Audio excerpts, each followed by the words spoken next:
Well, good morning, everyone. My name is Elsa Nossi. I have the privilege of serving as the Director for Gift and Estate Planning at St. Michael's and Providence Foundation. On behalf of the entire foundation, welcome, and thank you for joining us today for our Legacy annual lunch. I look around this room and I'm reminded every time of the weight of what this community represents. Each one of you has made a thoughtful and intentional decision to help ensure that the care provided at St. Michael's and Providence and the impact that our hospitals have across the province, the country, and beyond, and continues along into the future. That is not a small thing.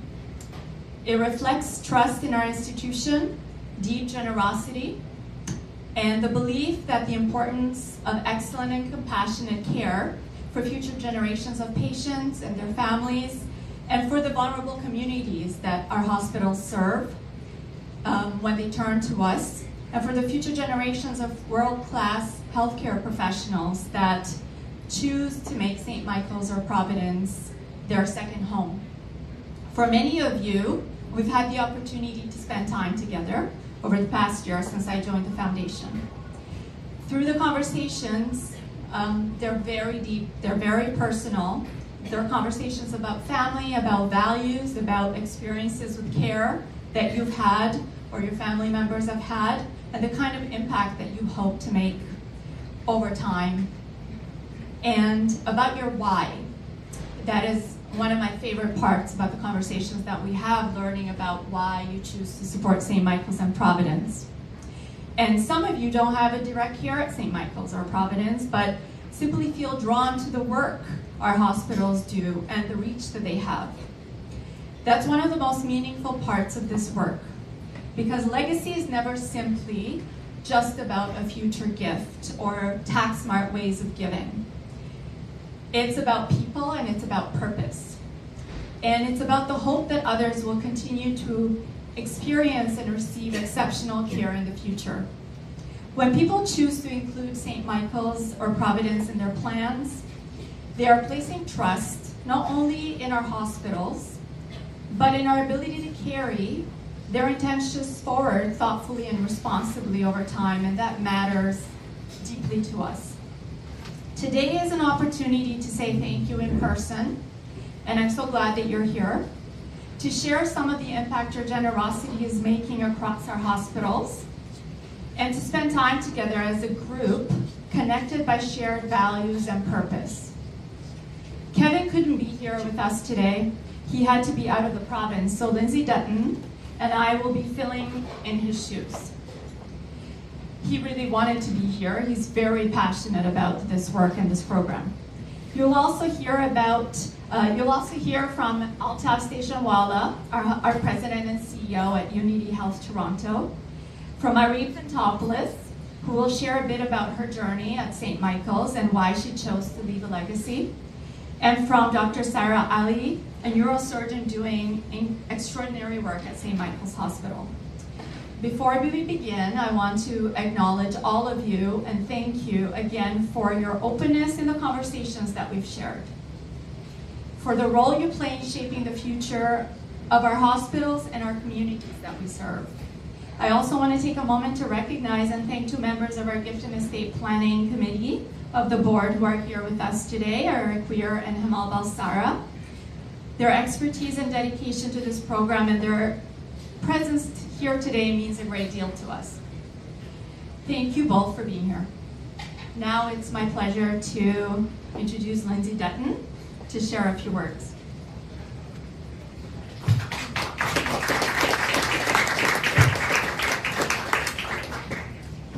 Thank you, Elsa. Hello, good afternoon. My name is Lindsay Dutton, and I have the privilege of serving as the Chief of Staff and Vice President Strategy at St. Michael's and Providence Foundation. Thank you for being here today. Your presence at this lunch means that you care deeply about what our hospitals are doing, the work, and the care that they are providing, and we see that every day. We see how much your presence matters and how far it takes us. Because when you choose to include St. Michael's or Providence in your plans, you are placing confidence in our ability to carry your intentions forward thoughtfully and responsibly over time. Today, you'll hear from our speakers about the impact happening at our hospitals. My role is to tell you what makes that impact possible in the long run. Most legacy gifts are entrusted to where the need is greatest. That flexibility is powerful. It allows us at the foundation to answer the call when there's an urgent need at the hospital. For example, this past year at St. Michael's Hospital, the generosity of legacy donors helped complete the purchase of a CT scanner and support the system that manages vital imaging across all of our imaging modalities: CTs, MRIs, X-rays, and ultrasounds. At Providence, legacy donors purchased new beds and funded improvements in the dementia care unit, two crucial investments that will greatly impact patient care and comfort. We know that your generosity is rooted in trust, and it allows us to respond to priorities as they emerge, to invest in essential equipment, to strengthen care environments, and to support the many parts of our system that aren't always visible, but are critical to patient care. Looking ahead, we expect to continue responding to the most urgent equipment and program needs identified by the hospital teams. On the back of your program card is the story of Janet Gilbert and her family's multi-generational connection to Providence Healthcare. Because of the exceptional care her family received, Janet and her husband Mark chose to leave a gift in their will so that others could continue to experience that same care and compassion. We are deeply grateful for our legacy donors like Janet and Mark and Irene, who will be speaking shortly, and for the many ways people choose to give. To each of you, thank you for your foresight, your trust, and the role you play in shaping our hospital's future. We are committed to honoring that trust now and in the years to come. And with that, I want to welcome Altaf Stationwala, President and CEO of Unity Health Toronto, to share a few words. Welcome, Altaf.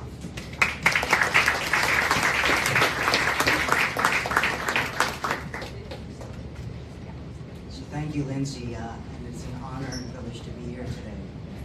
I must say that without your support, the tremendous things that happen at St. Mike's and Providence would not be possible. Your generosity ensures that our staff, our physicians, and our teams can deliver exemplary care. And it is a very challenging time in healthcare. There's no two ways about it that we have been through incredibly difficult times. The pandemic really put enormous pressure on the system. It really did start to demonstrate how precarious our health human resources were. In many ways, it actually kind of refocused many leaders to say, we need to take care of our people a lot better. That's why they're leaving the system and not actually committing. We're fortunate now that we're in a much better place, and I will say that at St. Mike's in Providence, we have had no issues in attracting exceptional staff.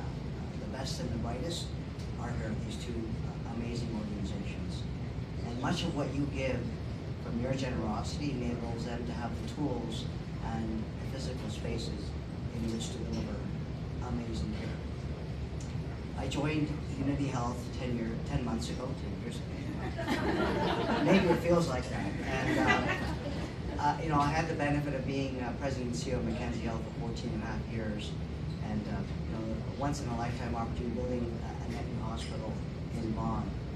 And I thought, in my years there, we had the best set of hospitals in the province and in the country. And what I will say is St. Mike's and Providence are very, very special. And I say that because actually it's embedded in the culture and the commitment of the staff.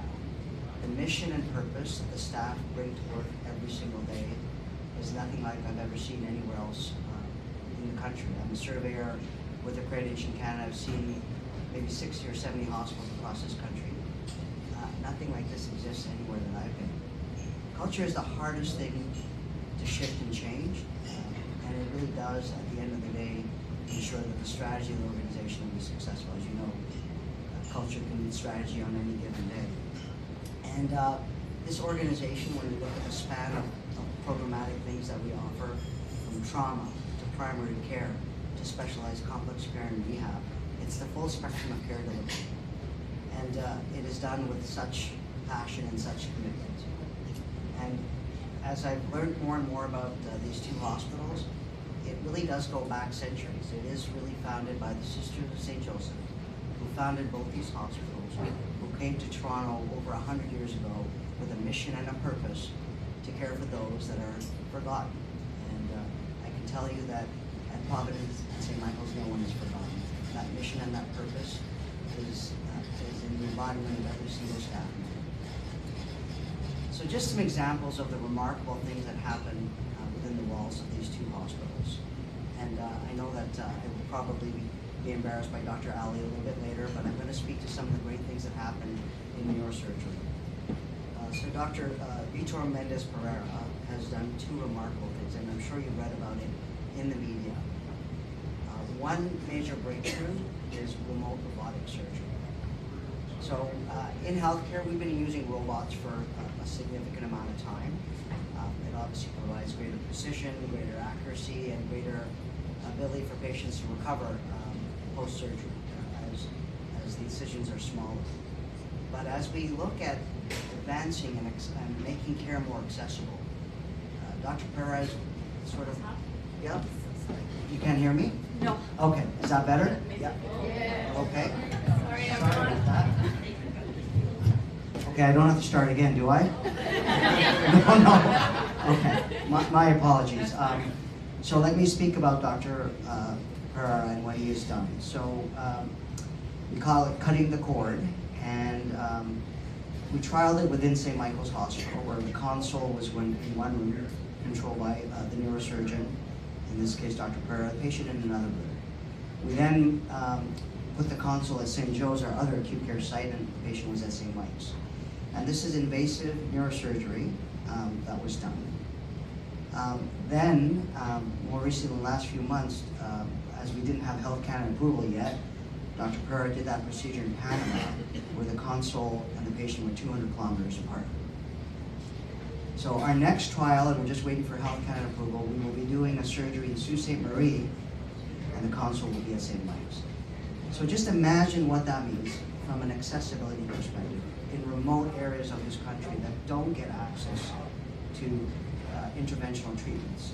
In the case of a stroke, time is brain, and we will be able to save lives across this country and across the world. Another remarkable, sorry, I'm having trouble reading here, but when we have normal pressure hydrocephalus, sorry, Dr. Ali will correct me on the pronunciation of that. That was spot on. Spot on, okay. So this is when we have fluid built up in the brain, and it obviously causes pressure. And usually it's a pretty invasive procedure. You're talking about brain surgery. In this case, they found a way to put drainage that is less interventional and actually relieve the pressure. Again, first, I think it was in the media just the other day. So this is in the domain of neurosurgery, the impact of your donations. So that's quaternary care, high tech. So now let's bring it to the community and what we see around us. As you even came into the restaurant today, you see an inner city that's struggling. You see homeless people.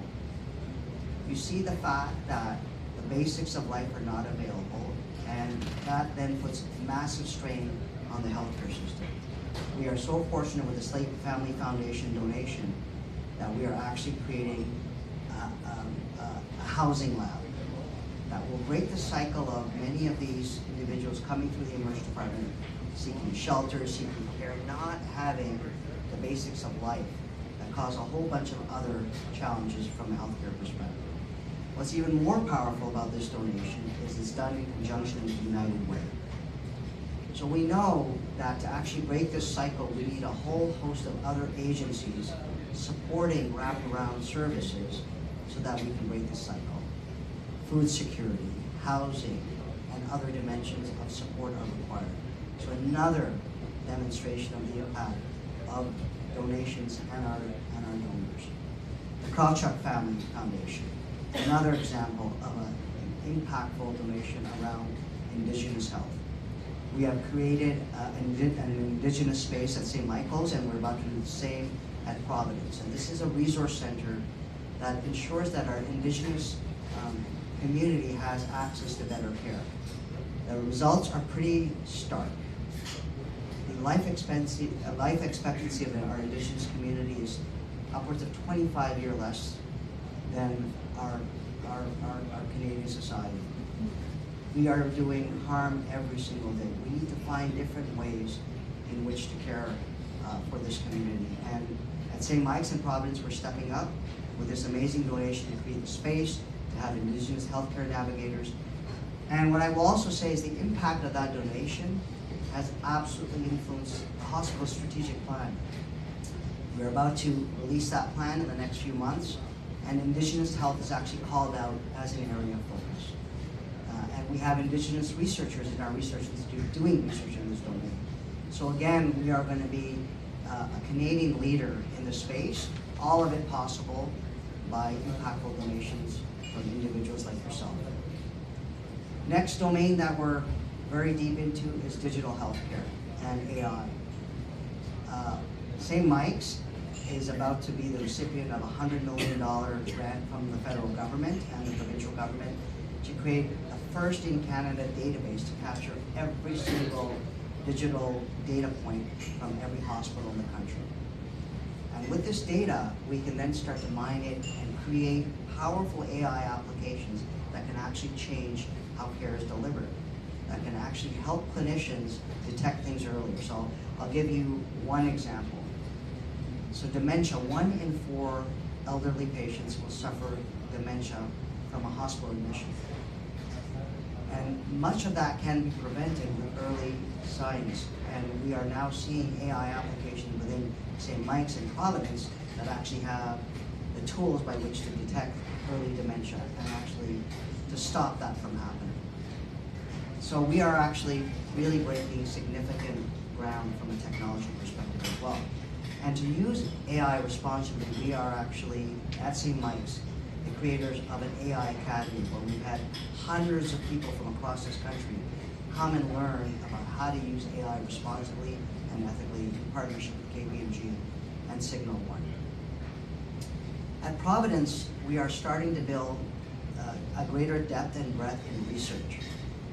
So as we look at where care is going, and as we look at our aging population, and there are meaningful studies that the OHA and the NHS have put out that shows that the burden of illness as we have an aging society is going to absolutely have to change the way we deliver care. So post-acute care beds like complex care and rehab and long-term care are going to be absolutely vital to shift how care is delivered and how we care for seniors. And appreciating that we will live much longer, but we will live with upwards of 6 to 7 chronic illnesses at the same time. And how we manage that will be critical for the future. So doing research in that space will be critical to the success of Providence and St. Mike's.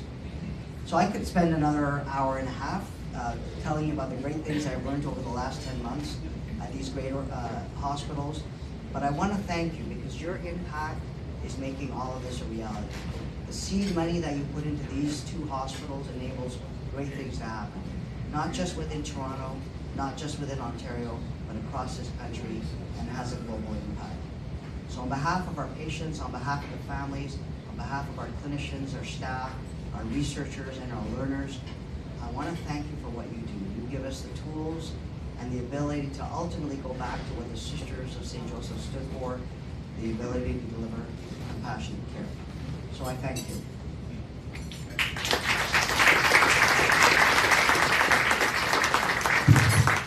Sorry to have to interrupt the conversations, but I would like to introduce our next speaker. And we'll also make sure that we are speaking into the mic moving forward so everybody can hear us. Apologies. Me too.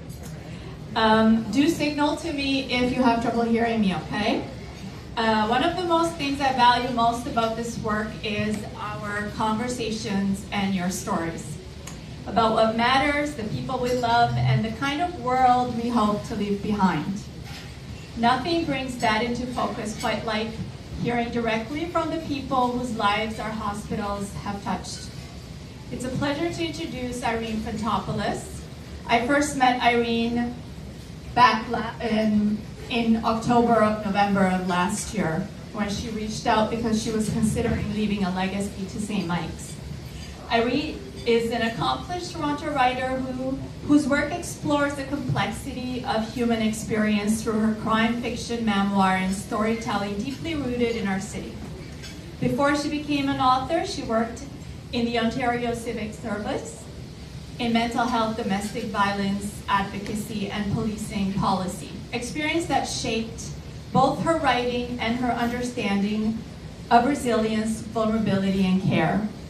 Today, Irene has graciously agreed to share part of her own healthcare journey with us and the experience that deepened her connection to St. Mike's. Please join me in welcoming Irene Fantopoulos.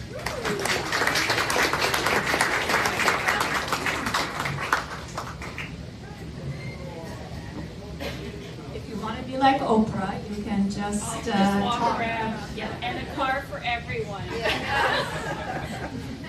Thank you. Thank you. I'll do a check. Can you hear me? Okay, so let me just put my glasses on because I also can't see. Thank you for the kind introduction, Elsa, and thank you all of you for being here today and to listen to my story. This is the first time I'm really talking about it in such a large audience. Today, I'm going to share my experience as someone who received exceptional care through the Unity Health Network. But before I talk about myself, I wanted to talk briefly about my father. More than 20 years ago, my dad died from pancreatic cancer. He was waiting for surgery and died because his treatment didn't come soon enough. His care was not coordinated the way mine was. I often think if he had been part of a network like this one, things might have turned out differently, despite how aggressive pancreatic cancer might be. So when did my journey begin? About 4 years ago at St. Michael's, I went for a scan for something completely unrelated. That's when they found a small spot on my lung, a lesion. I had no symptoms of any kind.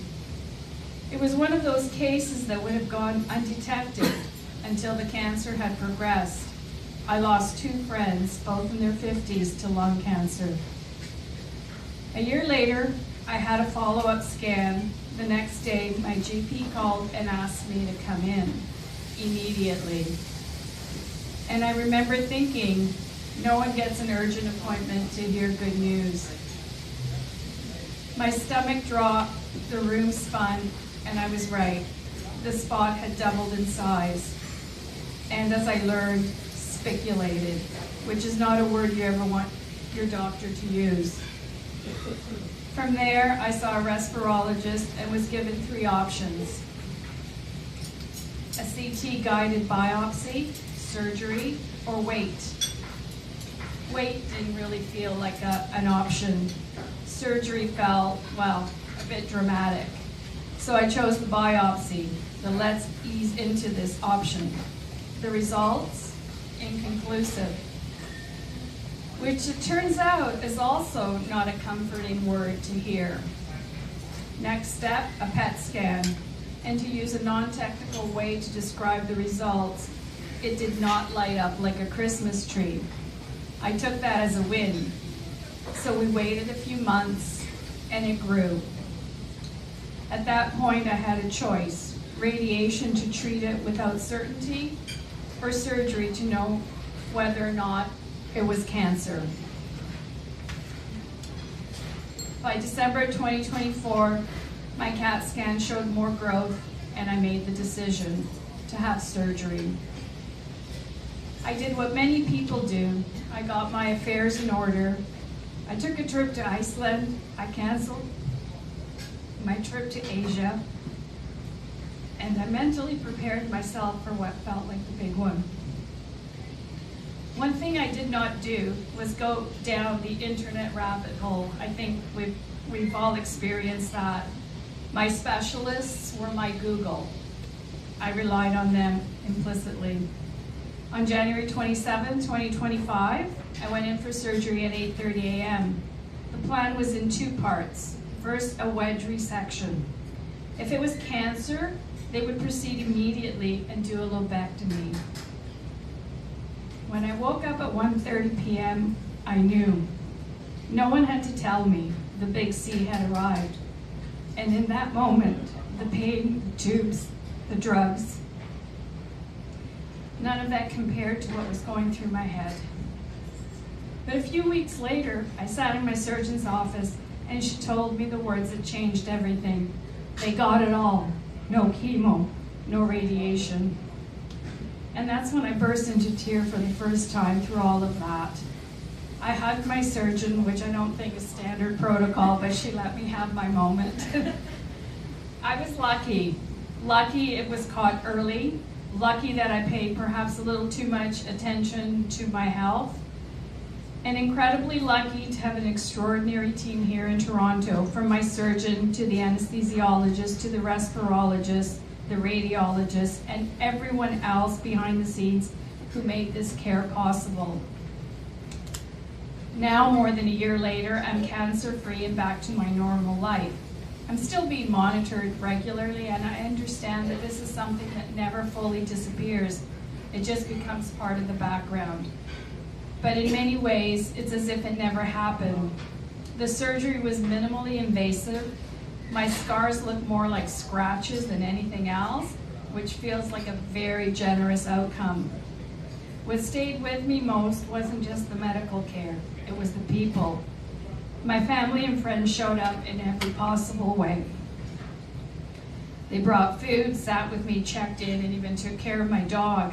I considered keeping it all to myself, but I realized something important. We're not meant to go through this alone. As a writer, sharing our stories matter. What I've come to understand through all of this is that outcomes like mine don't happen by accident. They're the result of systems that talk to each other, of specialists who collaborate, and of investments made long before a patient like me ever walks through the door. When my father was ill, his care felt fragmented, like pieces that never quite connected in time. In contrast, my experience felt seamless. Information moved quickly, decisions were made with clarity, and at every step, I felt like I wasn't just a case, I was known.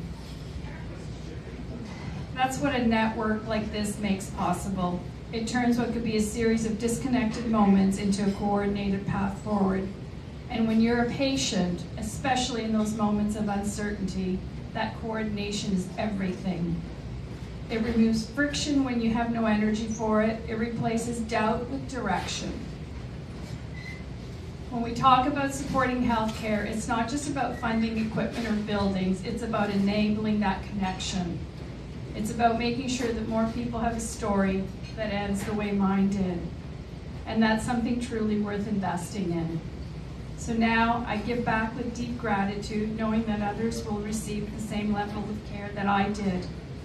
Being able to contribute to the well-being of others and to the community is a goal that I hold dear to my heart. Thank you.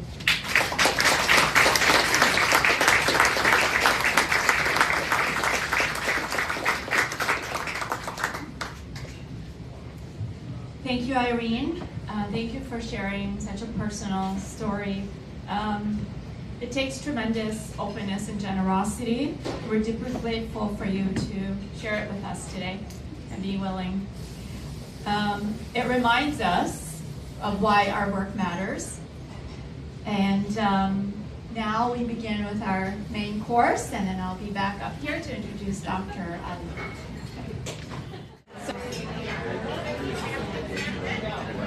Okay, I hope everyone is enjoying their meal today. It's now my pleasure to introduce Dr. Sarah Ali. Dr. Ali is a neurosurgeon specializing in skull-based surgery, one of the most technically complex and demanding fields in medicine. She's among only 40 women neurosurgeons in Canada and brings internationally trained expertise to St. Michael's Hospital after training in England, South Africa, the United States, and Canada. What's especially remarkable about Dr. Ali is not only the level of technical excellence she brings to her work, but the vision she has for the future of patient care. At St. Michael's, she's helping build new approaches in minimally invasive brain surgery, advancing research into complex brain tumors, and contributing to the kind of innovation that ensures patients can access world-class care close to home. But alongside all of that expertise is a deep commitment to compassionate, human-centered care, something patients consistently speak about when they describe their experience with her and her team. Dr. Ali, we're honored to have you with us today. Please join me in welcoming Dr. Sarah Ali.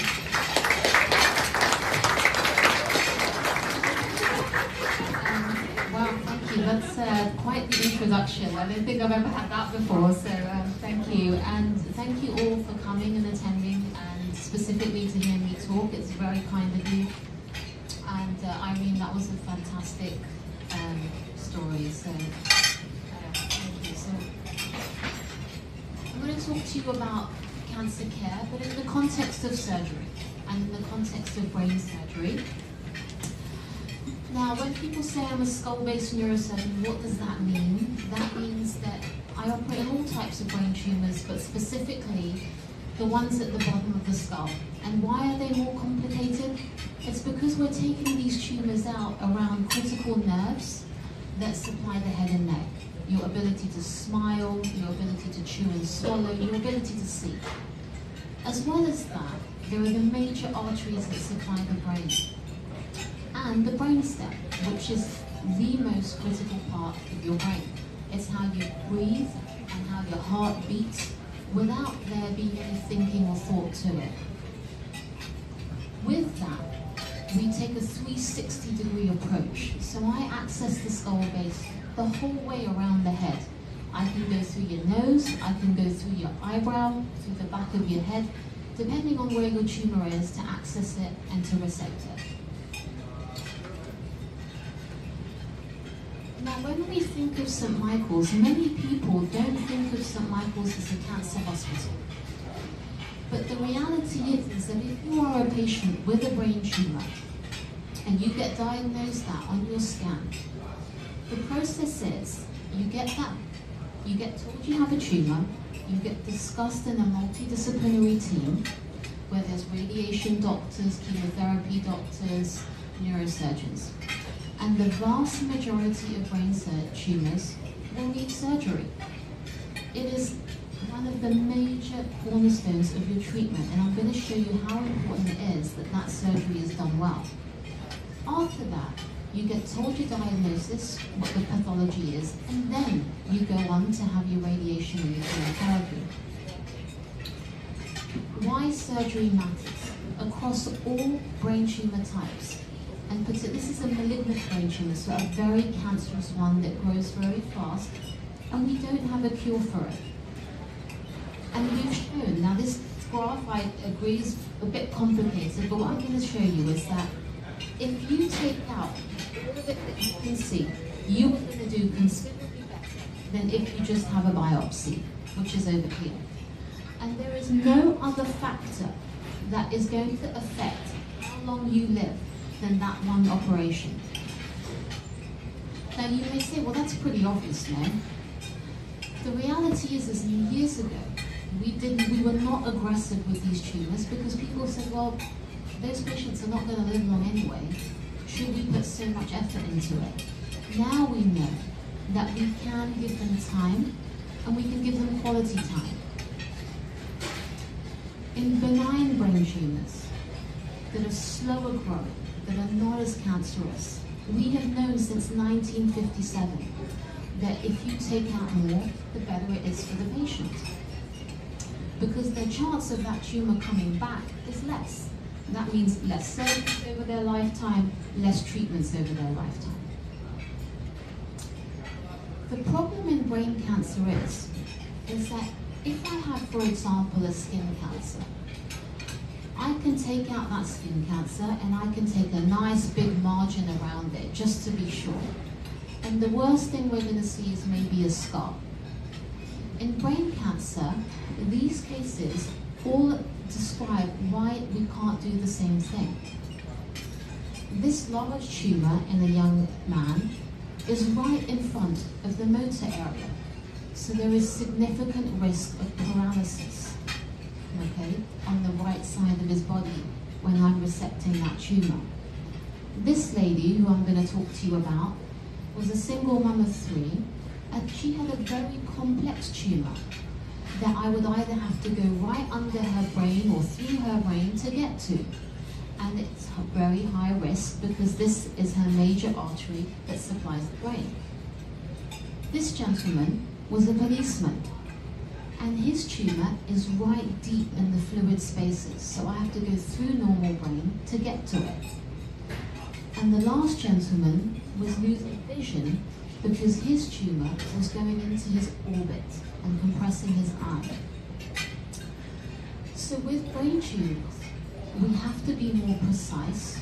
We don't often have the luxury of taking out just that little bit extra.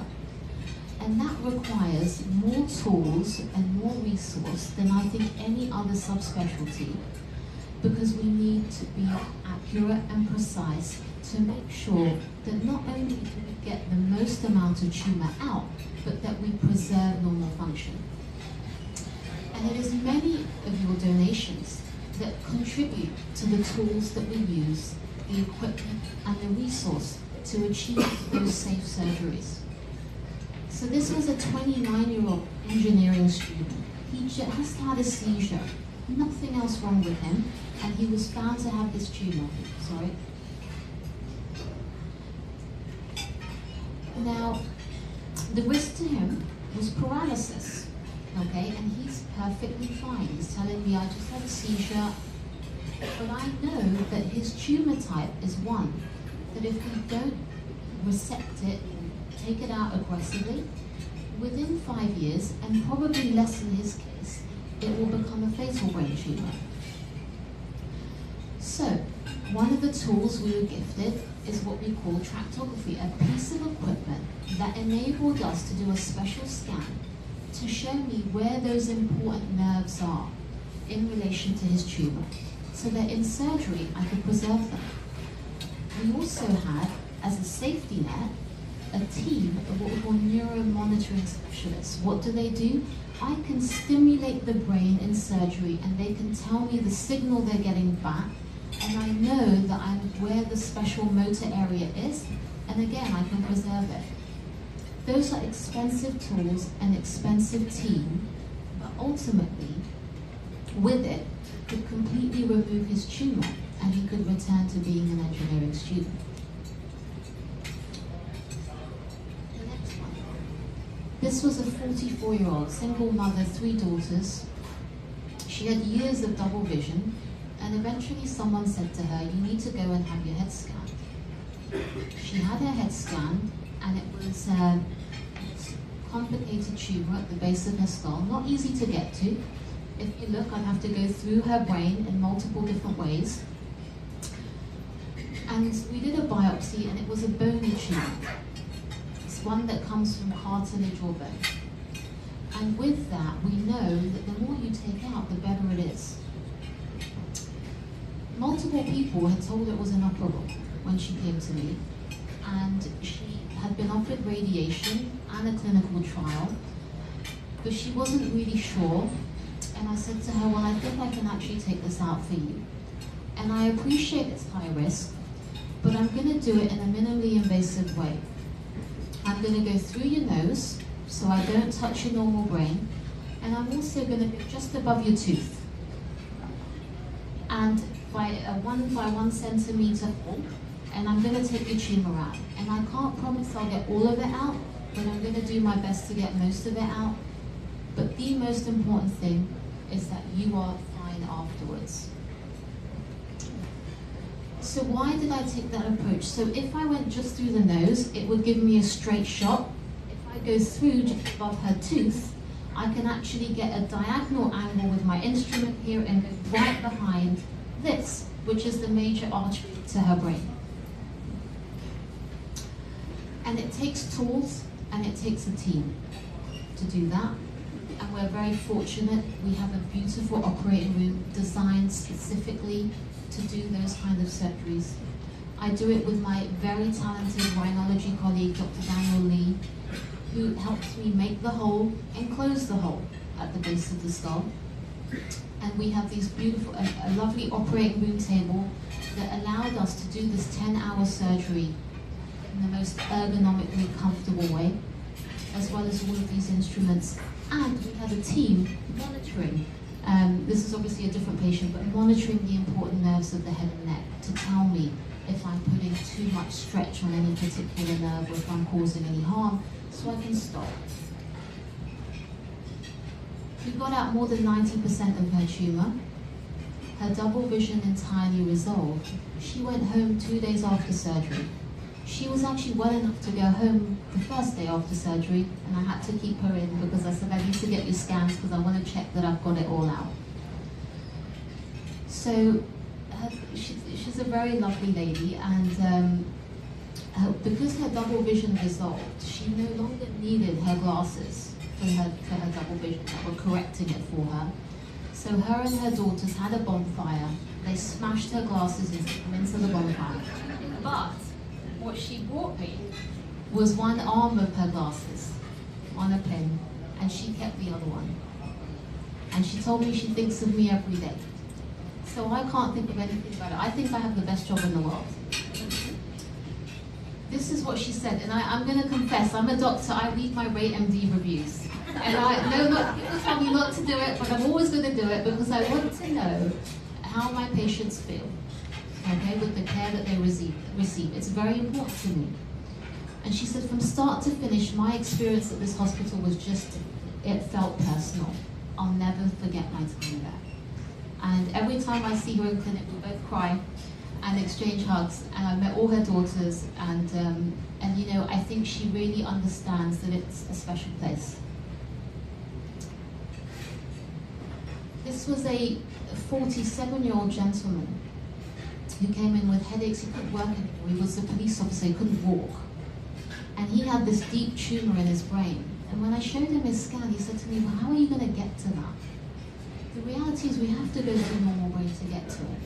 But one of our wonderful donations was for this minimally invasive tube that allowed me to not go through his brain, but to part the brain in its natural folds and work through a very small tube to remove his tumor. And we were able to get it completely out. And you can see the very narrow tract that we used to get there because of that device. Finally, this gentleman's 79, but I bet you he could beat me in a 100-meter sprint. He was very physically fit. He was still running marathons up to the year before. And he had this tumor that was benign, but was pressing into his eye socket, and he was losing his vision. And he had been told that he could have a biopsy and radiation, and losing his sight was an inevitability. And so when he came to me, I said, no, I can take this out for you, but I will need to reconstruct your orbit because it's very important that I take away all of this thick bone here.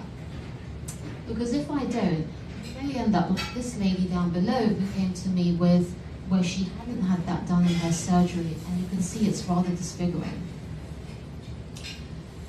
So we were able to do a custom 3D printed implant. You see here, this is a mock skull and how it reconstructs the eye socket, okay? And this was his. This is his intraoperative photo. We took out the other photos. We thought they were far too gory and gruesome for lunchtime viewing. We were able to reconstruct his orbit, and you can see here how that implant looks on a CT scan. So we have entirely restored the contour of his eye socket, and we've managed to take out all of that tumor there, okay? This was what he had to say. He completely regained his vision, and he could not believe the expertise, kindness, and compassion that he experienced at St. Michael's Hospital. You know, it's interesting, and one of the things that fascinates me is outcomes, because maybe it's ego-driven, I don't know, but how do you prove that you're better than the others? It's very hard to do because every patient is different, every operation is more complex, and there's no way of making direct comparisons. NESQIP is the American College of Surgeons have a rating scale. It's called the National Surgical Quality Improvement Program. They look at a handful of metrics of how you compare to 656 hospitals across North America and across the world for your outcomes in all the surgical specialties. So at St. Michael's, we have to submit our data for all of our patients that have surgery every year, and we get told how we compare. The reality is if you come to St. Michael's for your neurosurgery, you're likely to have less morbidity and less death from your surgery. You are likely to have fewer readmissions and fewer reoperations. And actually, I'm going to speak for all the surgical specialties because lumped together, there is less disability and death across all surgical specialties that has been classified as exemplary. That's putting us in the top of the top.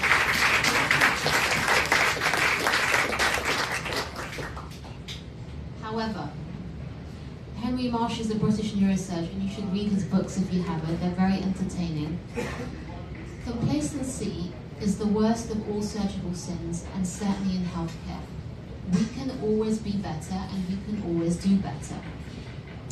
And I've had the privilege of working at the Cleveland Clinic. I did my fellowship training there in these techniques. And I would say they're arguably one of the best, if not the best, skull-based and surgical teams in the world. They have a different budget, let's be honest, it's a private American institution. But that's no excuse. And what I learned is that if you want to be a world-class team, you need 3 essential ingredients. Culture, which no amount of money can buy.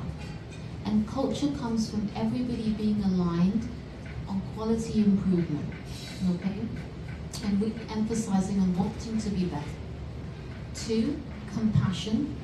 So really the patient being at the forefront of every decision that you make. And lastly, competence, having highly skilled people, okay, that can work together and deliver that care. I think we have that in spades. And I think we're very fortunate, and it's the reason that I chose to work at St. Michael's, is because nowhere else that I worked, and I've worked in multiple countries, had that in the way that we have it. We have all the essential ingredients in the people that we have, and we're a legacy event. And if somebody says to you, what is going to be what I would like my legacy to be, I think that we should be, because we already are, with everything but the label, a specialist center for doing the most complex brain tumor operations. Because I would want my legacy to be that every patient in Canada has access to that high level of care that they deserve to have. And I'm hoping that with time, over the course of my career, and I'm sure with the help of all of you, that we can make that a reality. So thank you very much for listening. And again, it's been a real pleasure.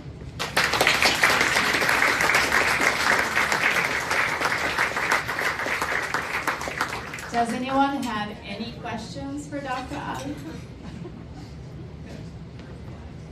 Was I wrong with my remarks? Isn't she brilliant? Okay.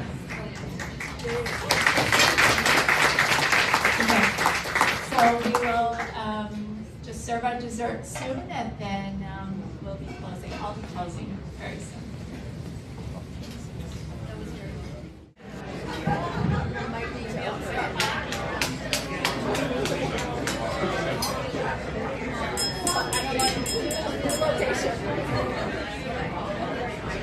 Hi everyone, I'm just going to speak for another couple of minutes.